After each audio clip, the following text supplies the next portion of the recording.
बिस्मिल्लाहिर्रहमानिर्रहीम। लब्बैक या रसूलल्लाह सल्लल्लाहु अलैहि वसल्लम। कैसे हो सारे मेरे दोस्त बहन भाई। उम्मीद करने हैं कि सारे तुसी खैरियत नाल होवोगे। तुहानू पता है कि सर्दी का मौसम है ते हर दूसरे बंदे नू जुकाम बुखार नज़ला वगैरह लग्या होया है ते कोई बेचारा एलोपैथी दवाइयां खांदा फिरदा है, कोई जुशांदे पींदा फिरदा है, कोई कुछ करदा फिरदा है। हर बंदे की यही कोशिश है कि उन्होंने जल्दी तो जल्दी जड़ा है वो जुकाम तो जान छुड़ जाए। तुहाडे वास्ते अज मैं भी एक नुस्खा लैके हाज़र होया वां। बड़ा अच्छा नुस्खा है, तुसी इनू इस्तेमाल करो तो फिर दस्सिया जे। तुसी सीधा ही जाओ पंसारी कोल, पंसारी नूं जा कहो कि मैनूं हकीम साहब ने भेजा है।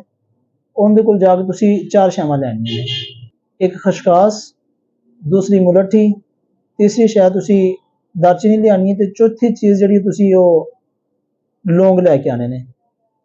तुसी इस तरह करना है कि खशकास अद्धी चमची पा लेनी साफ करके, और मुलट्ठी जिहड़ी है तुसी दो डंडियां कुट के पा लवो। दालचीनी का तुसी पाउडर बना के अद्धी चमची वो पा लवो ते चार पंज लौंग पा लेने ने। इनू ना कम से कम तुसी अद्धा किलो पानी लैके ना ते इनू निक्की निक्की अग ते चंगी तरह इनू पकन देना है। जदों कम से कम 5-7 मिनट तक जरा सही तरह पक जाए तुसी इनू नीचे उतारो, इनू पुन लवो छान लवो और इहदे विच तुसी पा के ना शहद इनू हसबे जरूरत निक्की निक्की सिप लैके चुस्कियां लैके तुसी पी लवो। जिन्हों जिन्ना ज़्यादा मसला है उन्नी दफ़ा पी लवे। सुबह भी पियो, दोपहर में भी पियो, शाम में भी पियो।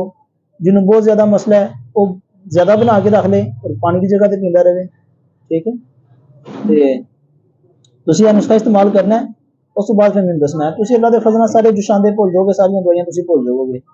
जे फिर भी अगर कोई मसला रहे, कोई कसर रहे, तुसी ऐसे वीडियो थल्ले कमेंट करो, तो मैं इस तो भी जड़ा अच्छा इंशाल्लाह नुस्खा दे देंगा। ठीक है, अल्लाह पाक तुहाडा हम नासर होवे। अपना बहुत ज़्यादा ख्याल रखो, मैनू अपनी दुआवां याद रखो। अल्लाह हाफिज़।